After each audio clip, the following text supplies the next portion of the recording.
अध्याय 2 स्थिर प्रज्ञ पुरुष।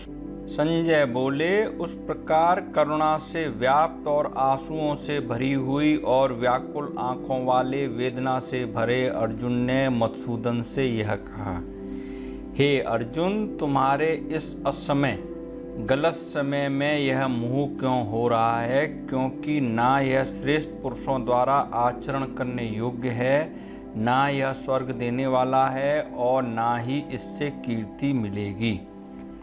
हे पार्थ, इस तरह से तुम नपुंसक मत बनो, तुम्हारे लिए यह शोभा नहीं देता है। हे परम तप, शत्रुओं को हराने वाले, हृदय की तुच्छ दुर्बलता कमजोरी को त्याग कर तुम युद्ध के लिए खड़े हो जाओ। अर्जुन बोले, हे शत्रुओं का नाश करने वाले मधुसूदन, मैं रणभूमि में किस प्रकार बाणों से भीष्म पितामह और द्रोणाचार्य के विरुद्ध लड़ूंगा, क्योंकि वे दोनों ही पूजनीय हैं।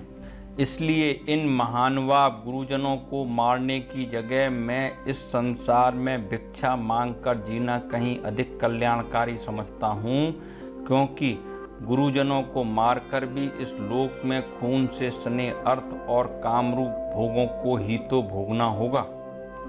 हम यह भी नहीं जानते कि हमारे लिए युद्ध करना और ना करना इन कारणों में से कौन सा श्रेष्ठ है, अथवा यह भी नहीं जानते कि उन्हें हम जीतेंगे या हमको वे जीतेंगे।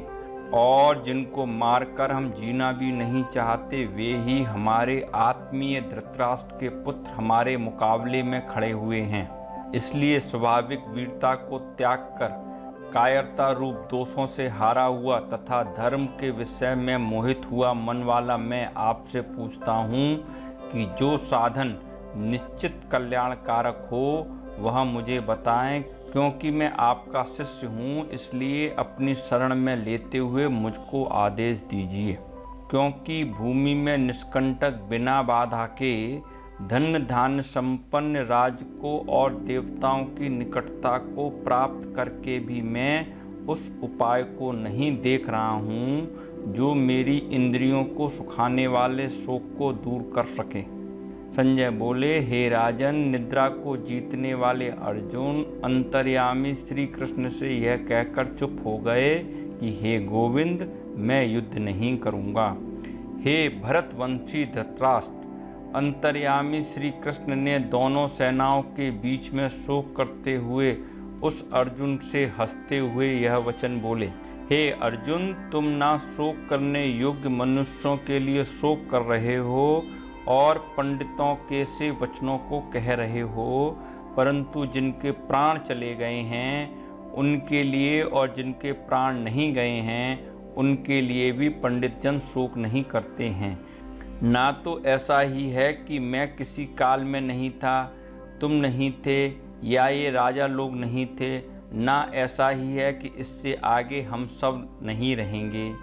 जैसे जीवात्मा की इस देह में बालकपन, जवानी और वृद्धावस्था होती है, वैसे ही मरने के बाद जीवात्मा को अन्य शरीर की प्राप्ति होती है।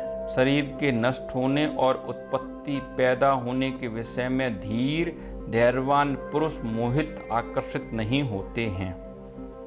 हे कुंती पुत्र, इंद्रियों और विषयों के संयोग से सर्दी गर्मी और सुख दुख प्राप्त होते हैं, वह क्षणभंगुर और अनित्य नाश्वर हैं। इसलिए हे भारत, उनको तुम सहन करना सीखो। हे पुरुषों में श्रेष्ठ, जो पुरुष मात्र स्पर्श, दुख सुख आदि को समान समझते हैं और इंद्रियों और विषयों के संयोग से व्याकुल नहीं होते हैं, वे निश्चित ही मुक्ति को प्राप्त करने के योग्य होते हैं। अनित्य वस्तु सर्दी गर्मी आदि तो स्थायी नहीं है और नित्य वस्तु जीवात्मा का विनाश नहीं होता है। इस प्रकार इन दोनों का ही सार तत्व ज्ञानी पुरुषों द्वारा देखा गया है। किंतु जो इस शरीर में व्याप्त हैं उसे तुम अविनाशी ही समझो। कोई भी अविनाशी जीवात्मा का विनाश करने में समर्थ नहीं है। इस निरंतर अविनाशी और असीमित जीवात्मा के ये सभी भौतिक शरीर नष्ट होने वाले कहे गए हैं। इसलिए हे भारत, तुम युद्ध करो।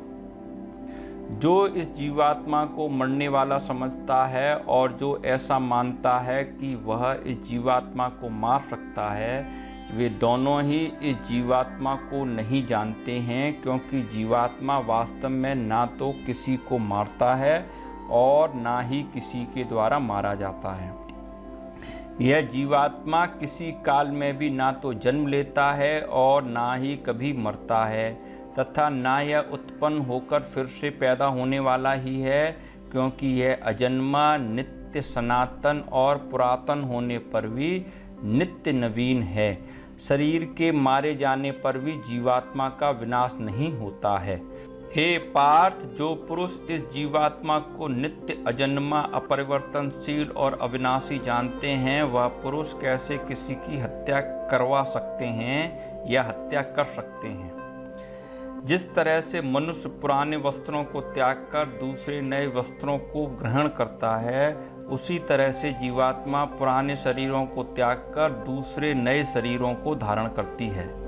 इस जीवात्मा को शास्त्रों के द्वारा छेदा नहीं जा सकता है, इसको आग जला नहीं सकती है, इसको जल से गीला नहीं किया जा सकता है और ना वायु इसे सुखा सकती है, क्योंकि यह जीवात्मा ना विभाजित होने वाली, न जलने वाली, न भीगने वाली, न सूखने योग्य है।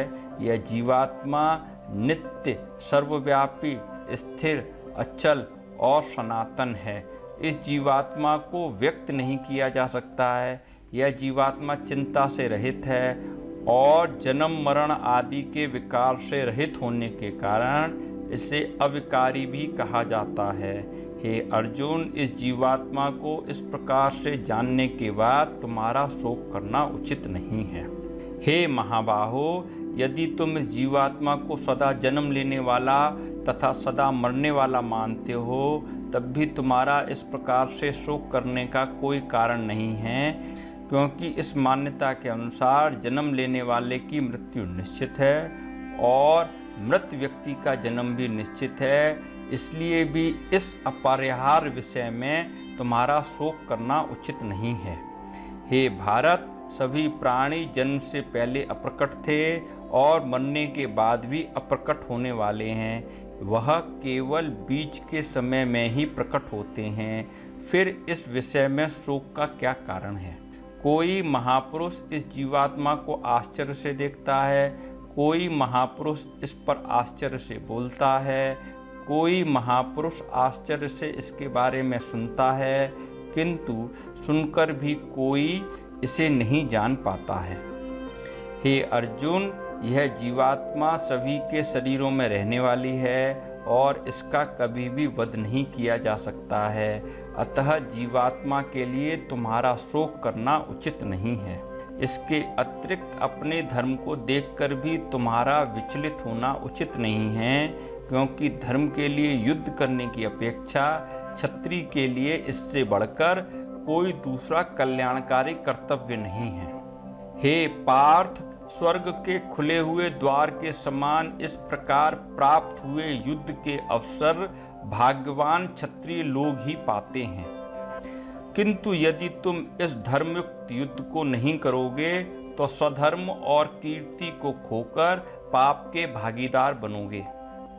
साथ ही सभी लोग तुम्हारे बहुत समय तक रहने वाले अपयश, अपकीर्ति की भी चर्चा करेंगे और सम्मानित पुरुष के लिए अपयश से बढ़कर कुछ भी नहीं है। महारथी लोग तुम्हें भय के कारण युद्ध से पलायन करने वाला समझेंगे। जिनकी नज़र में तुम पहले बहुत सम्मानित थे, वह तुम्हें तुच्छ छोटा समझेंगे। तुम्हारे शत्रु लोग तुम्हारे सामर्थ्य की निंदा करते हुए अनेक न कहने योग्य बातों को भी कहेंगे। उससे अधिक दुख का विषय और क्या हो सकता है? हे कुंती नंदन, या तो तुम युद्ध में मारे जाने पर स्वर्ग को प्राप्त करोगे या युद्ध में जीतकर पृथ्वी का राज भोगोगे। अतः तुम युद्ध के लिए दृढ़ निश्चयी होकर खड़े हो जाओ।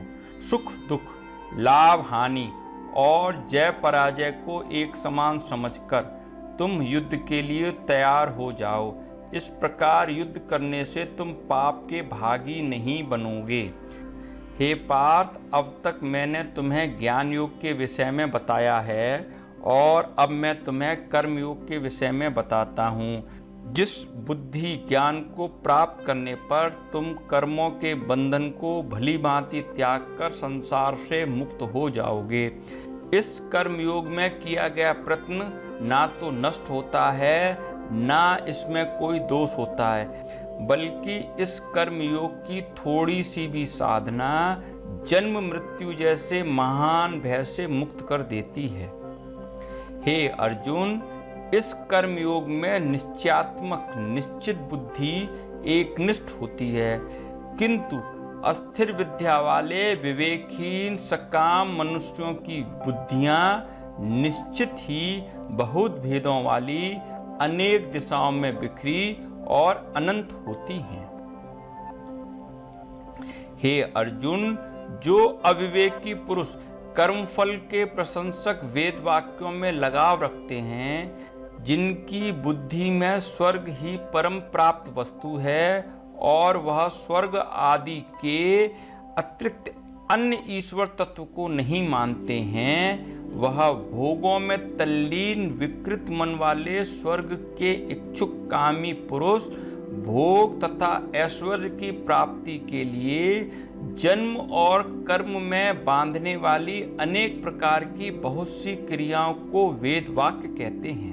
उन मधुर वाक्यों द्वारा जिनका मन हर लिया जाता है, जो भोग और ऐश्वर्य में अत्यंत आसक्त हैं, उन पुरुषों की परमात्मा में निश्चयात्मक बुद्धि नहीं होती है। हे अर्जुन, तुम वेदों में वर्णित तीनों गुणों का परित्याग कर निर्गुण तत्व में प्रतिष्ठित हो जाओ। तुम भोगों और उनके साधनों में मोह रहित, हर्ष शोक आदि द्वंद्वों से रहित, योगक्षेम की चिंता न करते हुए मेरे द्वारा दी गई बुद्धि से युक्त हो जाओ। जिस प्रकार एक छोटे जलाशय के द्वारा जितनी जरूरत की पूर्ति हो सकती है, उतनी पूर्ति एक बड़े जलाशय द्वारा स्वतः ही हो जाती है, उसी तरह वेदों में वर्णित विभिन्न देवताओं की पूजा करने से जो फल प्राप्त होते हैं, ब्रह्म को तत्व से जानने वाले ब्राह्मण को वह फल स्वतः ही प्राप्त हो जाते हैं। तुम्हारा अधिकार मात्र कर्म करने का है, कर्म के फल पर तुम्हारा अधिकार नहीं है। इसलिए तुम स्वयं को ना तो कर्म के फल का कारण मानो और ना ही कभी कर्म के ना करने में तुम्हारा मोह हो। हे धनंजय, तुम कर्तापन मैं करता हूँ के मोह को त्याग कर तथा कर्मफल की सफलता और असफलता, जय तथा पराजय में समान बुद्धि वाले होकर कर्तव्य कर्मों को करो, क्योंकि जो कुछ भी कर्म किए जाएं उसके पूरे होने और ना होने में तथा उसके फल में समान भाव रखना ही योग कहलाता है। हे धनंजय, क्योंकि काम्य कर्म, कामना से किया गया कर्म भगवान को अर्पित निष्काम कामना रहित कर्म से अत्यंत ही तुच्छ है। इसलिए तुम निष्काम कर्म योग का ही सहारा लो, क्योंकि फल की कामना इच्छा करने वाले दयनीय होते हैं। निष्काम कर्मयोग से युक्त पुरुष पुण्य और पाप दोनों को इसी लोक में त्याग देता है।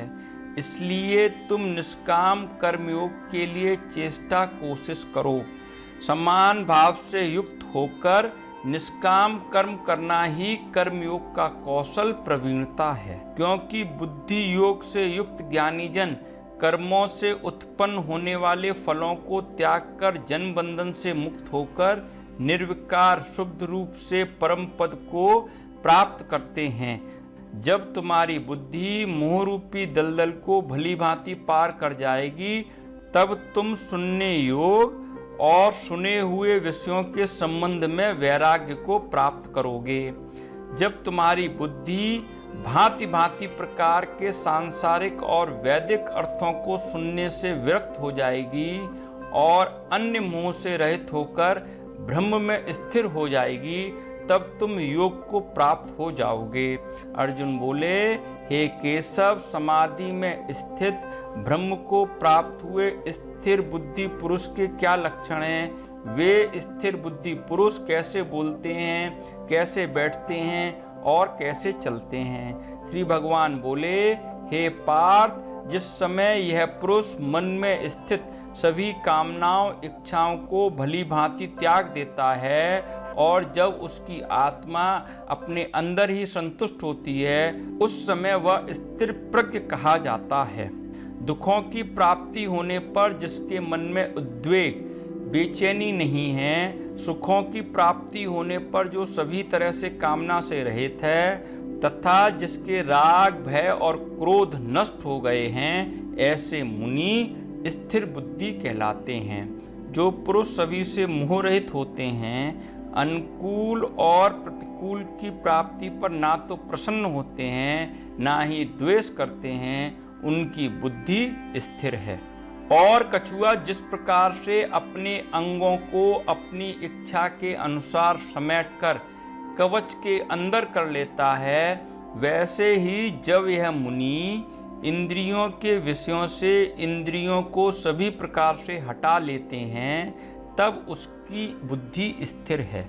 इंद्रियों के द्वारा विषयों को ग्रहण न करने वाले पुरुष के केवल विषय तो मुक्त हो जाते हैं, परंतु विषय में रहने वाला राग खत्म नहीं होता है। स्थिर प्रज्ञ पुरुष का तो विषयों के लिए जो राग होता है वह ब्रह्म के साक्षात्कार से खत्म हो जाता है। हे अर्जुन, क्योंकि मंथन करने वाली यह इंद्रियां मोक्ष के लिए प्रयत्न करने वाले बुद्धिमान पुरुष के मन को भी बलपूर्वक हर लेती हैं, इसलिए साधक को चाहिए कि वह उन समस्त इंद्रियों को संयमित कर स्थिर होकर मेरे परायण ध्यान में बैठे, क्योंकि जिनकी इंद्रियां वश में हैं उनकी बुद्धि स्थिर हो जाती है। विषयों का चिंतन करने वाले पुरुष का उन विषयों में मोह उत्पन्न हो जाता है, मोह से उन विषयों की कामना उत्पन्न होती है और कामना में व्यवधान विघ्न पड़ने पर क्रोध उत्पन्न होता है। क्रोध से समूह अच्छे बुरे कार्य को करने के लिए विवेक का अभाव होता है। समूह से स्मृति में भ्रम हो जाता है। स्मृति में भ्रम हो जाने से बुद्धि का नाश हो जाता है और बुद्धि का नाश हो जाने से यह पुरुष अपने विनाश को प्राप्त होता है। परंतु संयमित पुरुष राग द्वेष से रहित होकर अपने वश में ही इंद्रियों द्वारा विषयों को भोगने पर भी अंतःकरण की प्रसन्नता को प्राप्त करता है। अंतःकरण की प्रसन्नता होने पर उसके संपूर्ण दुख दूर हो जाते हैं और उस प्रसन्नचित्त पुरुष की बुद्धि जल्दी ही सभी तरफ से हटकर एक ब्रह्म में भली भांति स्थिर हो जाती है। वश में न किए हुए मन और इंद्रियों वाले पुरुष में निश्चयात्मक बुद्धि नहीं होती और उस जैसे बुद्धिहीन पुरुष के अंतःकरण में भावना भी नहीं होती तथा भावनाहीन मनुष्य को शांति नहीं मिलती है और अशांत पुरुष को सुख कैसे मिल सकता है। क्योंकि जिस प्रकार जल में चलने वाली नाव को वायु बहा ले जाती है, उसी तरह से विषयों में विचरण करती हुई इंद्रियों में से मन जिस एक इंद्रिय के साथ रहता है वह एक ही इंद्रिय इस अजनेन्द्रिय जिसका इंद्रियों पर नियंत्रण ना हो पुरुष की बुद्धि को हर लेती है। इसलिए हे महाबाहो, जिस पुरुष की इंद्रियों के विषय से सभी प्रकार से नियंत्रण में हैं, उसकी बुद्धि स्थिर है। सभी प्राणियों के लिए जो विषय रात्रि रात के समान हैं, उसमें स्थिर प्रज्ञ योगी जागता रहता है और जिस नाशवान सांसारिक सुख की प्राप्ति में सभी प्राणी जागते हैं, ब्रह्म के तत्व को जानने वाली मुनि के लिए वह रात्रि रात के समान है। जिस तरह से अनेक नदियों का जल सभी ओर से विचलित न होने वाले समुद्र में उसको विचलित न करते हुए समा जाता है, उसी तरह से सभी कामनाएं स्थिर प्रज्ञ पुरुष में बिना कोई विकार उत्पन्न किए समा जाती हैं। तब वह स्थिर प्रज्ञ पुरुष परम शांति को प्राप्त होते हैं, ना कि कामनाओं को पूरा करने के इच्छुक पुरुष। जो पुरुष सभी कामनाओं को त्याग कर मोह रहित, अहंकार रहित तथा इच्छा रहित होकर विचरण करता है, उसको ही शांति प्राप्त होती है। हे पार्थ, यह ब्रह्म को प्राप्त हुए पुरुष की स्थिति है। इसको प्राप्त होकर योगी कभी मोहित नहीं होता है और अंतिम समय में ब्रह्मी स्थिति में स्थित होकर ब्रह्मानंद को प्राप्त हो जाता है।